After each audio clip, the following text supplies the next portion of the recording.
Fungi का कौन सा करता है, कौन सा वायरस कहलाता है? एक्टिनोफेज वायरस। नेक्स्ट है इसके बाद आपका zymophage. Zymophage, what do you mean by the zymophage? Zymophage हम ये कहते हैं कि जो किसको, ईस्ट को इन्फेक्ट करता है, इनफैक्ट ईस्ट, ठीक है, जो किसको इन्फेक्ट करेगा, ईस्ट को इन्फेक्ट करेगा, वो वायरस क्या कहलाता है? जाइमोफेज। नेक्स्ट है आपका cyanophage. Cyanophage, what do you mean by the cyanophage? Cyano, it words denote blue green algae. ये किसको डिनोट करती है? ब्लू ग्रीन एल्गी को डिनोट करती है साइनो, साइनो एल्गी, या मैं ये कह सकते हैं उसको, तो साइनोफेज। तो साइनोफेज इनफैक्ट ब्लू ग्रीन एल्गी।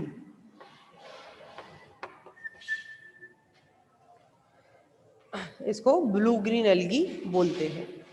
तो on the basis of the host, virus का होस्ट कौन कौन से हैं? इसके 4 होस्ट हैं, 4 हैं इसके टाइप्स।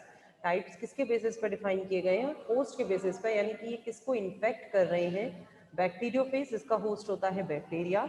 एक्टिनोफेज का होस्ट है फंजाई। जाइमोफेज का होस्ट है ईस्ट, एंड साइनोफेज का होस्ट है ब्लू ग्रीन एल्गी। ये आपको ऐसे की ऐसे ही पूछे जा सकते हैं वन वर्ड में, ठीक है।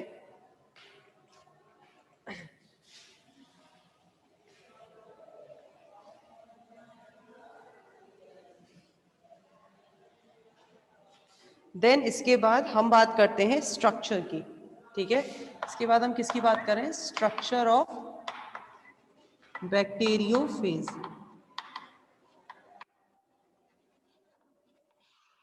बैक्टीरियोफेज का स्ट्रक्चर, बैक्टीरियोफेज का स्ट्रक्चर, इसकी बात मैंने आपको शुरू में बोली थी जब हमने इसको स्ट्रक्चर को स्टार्ट किया था। हेलिकल सिमेट्री और क्यूबॉइड सिमेट्री के अलावा जब कॉम्प्लेक्स सिमेट्री की मैंने बात करी थी, तब मैंने बताई थी आपको कि it looks like a tadpole. Tadpole क्या है? टेडपोल एक लार्वा है। किसका लार्वा है? ये फ्रॉग का लार्वा होता है, ठीक है। तो उसके जैसा दिखता है। तो बैक्टीरियोफेज किसकी तरह दिखता है? It looks like a tadpole in structure, in structure, ठीक है। स्ट्रक्चर में किसकी तरह? टेडपोल की तरह दिखता है। अच्छा, इसके हेड की मैं बात करूं अगर आपसे, इसका जो हेड वाला पोर्शन है, वो हेड क्या है? इसका हेड होता है हेक्सागोनल, ठीक है। तो their head is, it looks like a tadpole in structure.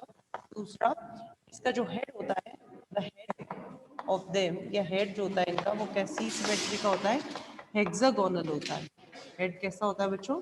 Hexagonal होता है, ठीक है। देयर हेड इज हेक्सागोनल, ठीक। इसका जो हेड होता है, इसके जो एनवेलप होता है, हेड होता है, हेड का जो स्ट्रक्चर है वो क्या कहलाता है? हेड, हेड जो होता है किसका होता है? क्या कहलाता है? कैप्सिड कहलाता है। और जो किसका बना होता है? कैप्सोमियर्स का बना होता है। वही सारी चीजें चल रही हैं, इसीलिए मैंने बैक्टीरियोफेज अभी उठाया आपका, बिकॉज क्योंकि ये वायरस से सिमिलर ही है। वायरस ही है, सिमिलर तो क्या है? वायरस ही है, ठीक है। उसमें हम लोगों ने क्या बात करी थी कि हमने सब वायरस की बात करी थी, कॉमन बात करी थी। अब हम एक अलग से बैक्टीरियोफेज की बात यहाँ पे कर रहे हैं, ठीक है। तो ये बात हो गई किसकी? कैप्सिड की।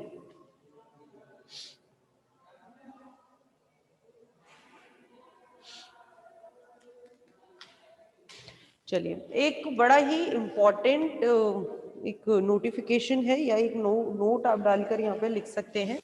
और वो नोट क्या है? वो नोट ये है कि जो न्यूक्लिक मटेरियल होता है किसका, आपके हेड का, जो हेड में जो न्यूक्लिक मटेरियल है, उसमें न्यूक्लिक मटेरियल में डीएनए में, उसके डीएनए में साइटोसिन नाइट्रोजन बेस एब्सेंट होता है। साइटोसिन नाइट्रोजन बेस एब्सेंट होता है। और इस साइटोसिन नाइट्रोजन बेस की जगह कौन सा बेस प्रेजेंट होता है? तो इसमें प्रेजेंट होता है हाइड्रोक्सी मिथाइल साइटोसिन, ठीक है ना। केवल साइटोसिन नहीं होता है, उस पर मिथाइल ग्रुप और हाइड्रोक्सी OH ग्रुप भी लगे हुए होते हैं। तो इंस्टीड कह लो या इन प्लेस कह लो, इसकी जगह, साइटोसिन की जगह क्या होता है? इस पर हाइड्रोक्सी मिथाइल साइटोसिन, ठीक है। साइटोसिन नाइट्रोजन बेस एब्सेंट होता है और उसकी जगह इसमें जो दूसरा बेस प्रेजेंट होता है वो बेस क्या है आपका हाइड्रोक्सी मिथाइल साइटोसिन। ठीक, चलिए। अच्छा, इसकी स्ट्रक्चर अब हम पढ़ रहे हैं तो बेसिकली सबसे पहले मैं आपको इसकी स्ट्रक्चर में बना दूं। तो हम लोगों ने कल भी इसकी स्ट्रक्चर लास्ट लेक्चर में भी पढ़ी थी।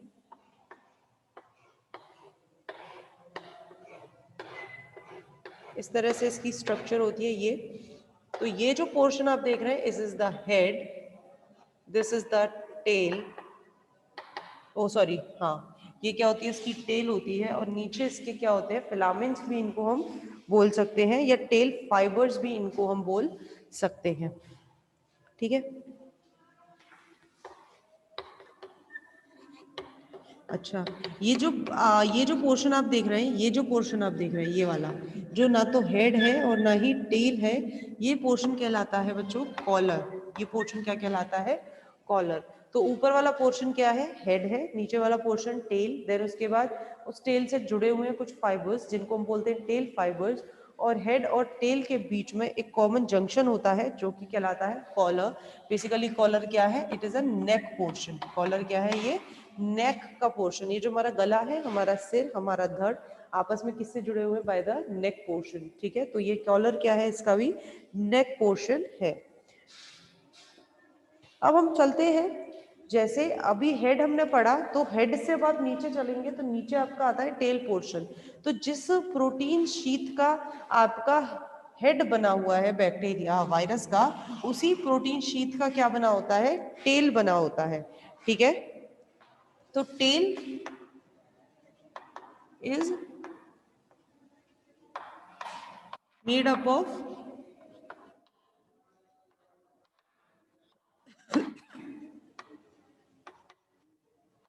Protein sheet. टेल किसकी बनी होती है, tail is made up of protein sheet. Tail भी प्रोटीन शीट की बनी होती है जो कि कैसी होती है, विच इज हॉलो, जो कि कैसी है हॉलो है। Tail is made up of protein sheet which is hollow, जो कि हॉलो है। जो ये जो शीट होती है टेल जो है, इसका एक नेचर होता है। वो नेचर क्या है, इट इज कॉन्ट्रैक्टाइल। ये कैसी होती है, it is contractile in nature.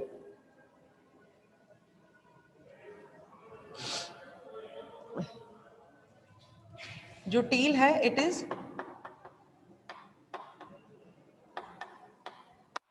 Contractile in nature. ये नेचर में कैसी होती है, कॉन्ट्रैक्टाइल होती है। ठीक है, it is contractile in nature, ये नेचर में कॉन्ट्रैक्टाइल होती है। तो ये तो बात हो गई किसकी, टेल की। अच्छा, ये टेल जो होती है वो कॉन्ट्रैक्टाइल क्यों होती है, मैंने बोला आपसे कॉन्ट्रैक्टाइल नेचर में होती है। इस टेल के बेसिकली बच्चों कुछ रिंग्स प्रेजेंट होते हैं इस तरह से।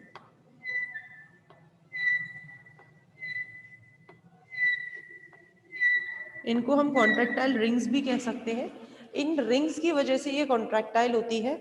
तो बेसिकली इसी में कॉन्ट्रैक्शन होता है और जिसकी वजह से ये जो न्यूक्लिक मटेरियल होता है यहाँ पर, ये जो न्यूक्लिक मटेरियल है ये किसमें होस्ट के अंदर इंजेक्ट हो जाता है।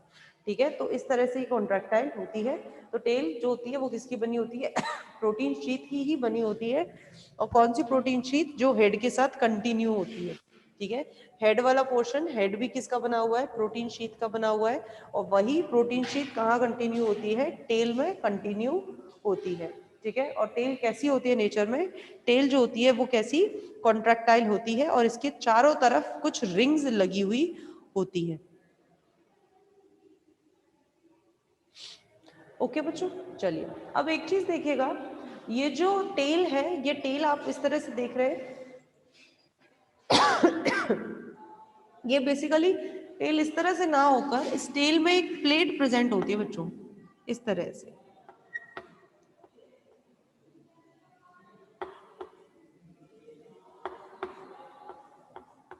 इस तरह से प्लेट प्रेजेंट होती है और इस प्लेट को बोला जाता है हेक्सागोनल प्लेट, जो कि इससे जुड़ी हुई होती है।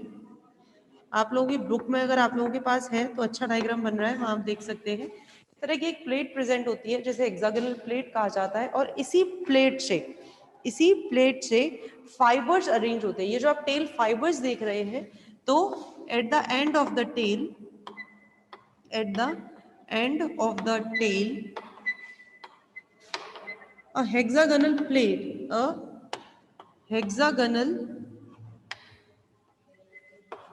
plate is present। hexagonal plate क्या होती है, लगी हुई होती है। hexagonal plate is present, ठीक है।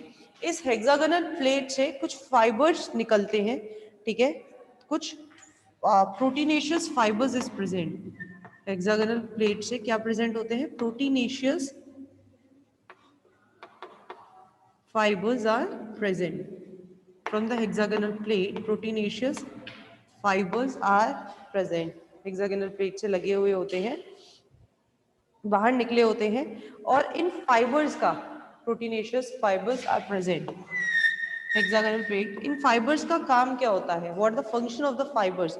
तो फाइबर्स का काम होता है, पहली चीज तो ये अटैचमेंट में हेल्प करते हैं, help the virus to attach with the bacteria. इसको इधर से ऐसे लिखे हम,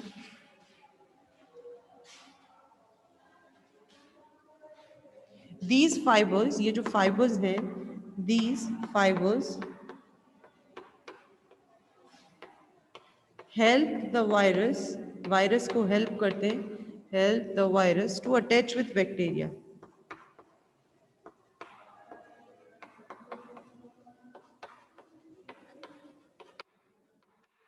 टू अटैच विथ बैक्टीरिया। तो these fibres help the virus to attach with bacteria, bacteria के साथ अटैचमेंट में, या इसको अटैचमेंट ना बोलकर इसको हम एड्जॉर्प्शन भी बोलते हैं बच्चों, कहीं कहीं पे, वो मैं आपको बता दूंगी। तो ये पहला काम क्या है, ये वायरस को बैक्टीरिया से अटैच होने में मदद करते हैं। दूसरा मेन जो सबसे इंपॉर्टेंट फंक्शन है वो इनका, वो क्या है, ये जो वायरस होता, फाइबर्स होते हैं, दीज फाइबर्स ये रिलीज करते हैं कुछ lytic enzymes. These fibres release lytic enzymes. अब ये लाइटिक एंजाइम्स का जो काम है, आई होप कि आपको समझ में आ रहा है और आपको पता है कि इन लाइटिक एंजाइम्स का क्या काम होता है बच्चों। इन लाइटिक एंजाइम्स का काम ये होता है कि ये जो बैक्टीरिया की सेल वॉल है या उसकी सेल मेम्ब्रेन है, उसको उसमें छेद कर देते हैं बेसिकली विद द, जिसकी वजह से ये आसानी से वहां से घुस सकते हैं, सेल मेम्ब्रेन का लाइसिस कर देते हैं। तो these fibres release lytic enzyme, ठीक है, lytic enzyme which are helpful, which are helpful in the lysis of bacterial cell membrane, which are helpful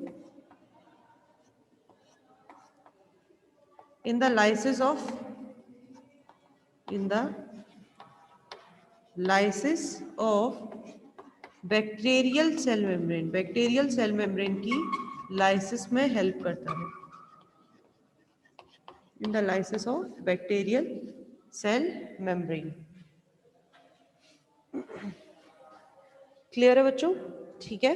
तो ये बात हो गई इसके पूरे स्ट्रक्चर की। एक बार फिर से देख लें, ये इसका स्ट्रक्चर है, ऊपर हेड पोर्शन, नीचे का टेल पोर्शन, सबसे नीचे फाइबर्स।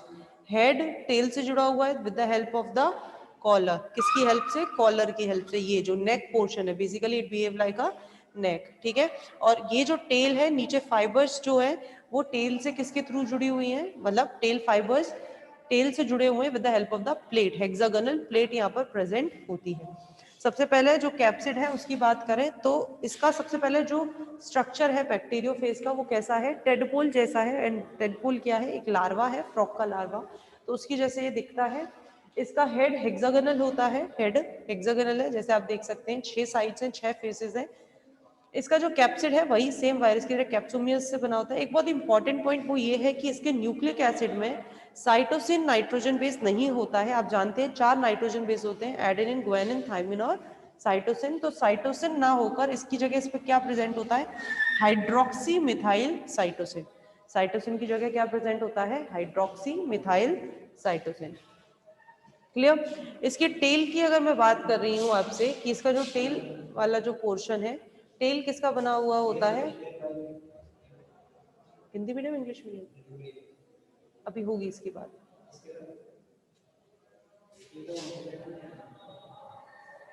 कहीं पे बैठ जाओ जहाँ आपकी इच्छा। टेल जो होती है वो किसकी बनी होती है, प्रोटीन शीथ की बनी होती है जो कि हॉलो होता है। ये जो टेल है ये कॉन्ट्रैक्टाइल होती है नेचर में, और इस टेल के एंड में एक प्लेट लगी हुई होती है जो कि जिससे आपके फाइबर्स जुड़े हुए होते हैं, ठीक है। और इन फाइबर्स का काम क्या है, बैक्टीरिया और वायरस को बैक्टीरिया पे अटैच करना और साथ में लाइटिक एंजाइम रिलीज करना जो सेल मेम्ब्रेन का लाइसिस, बैक्टीरियल सेल मेम्ब्रेन का लाइसिस करते हैं। क्लियर बच्चों? चलो, तो ये बात हो गई आज स्ट्रक्चर की। कल हम बात करेंगे आपसे बैक्टीरियोफेज के लाइफ साइकिल की। दो टाइप की लाइफ साइकिल होती है, एक लाइटिक और एक lysogenic. Very important, bacteriophage question अगर आता है या तो वो आपसे पूरा पूछ लेता है या फिर आपसे केवल उनकी लाइफ साइकिल के बारे में पूछ लेता है। तो इट्स अप टू यू, आपको पूरा याद रखना है और बहुत इंपॉर्टेंट साइकिल्स हैं वो आप प्लीज मिस ना करें कल का, ठीक है ना बच्चों? चलिए, थैंक यू।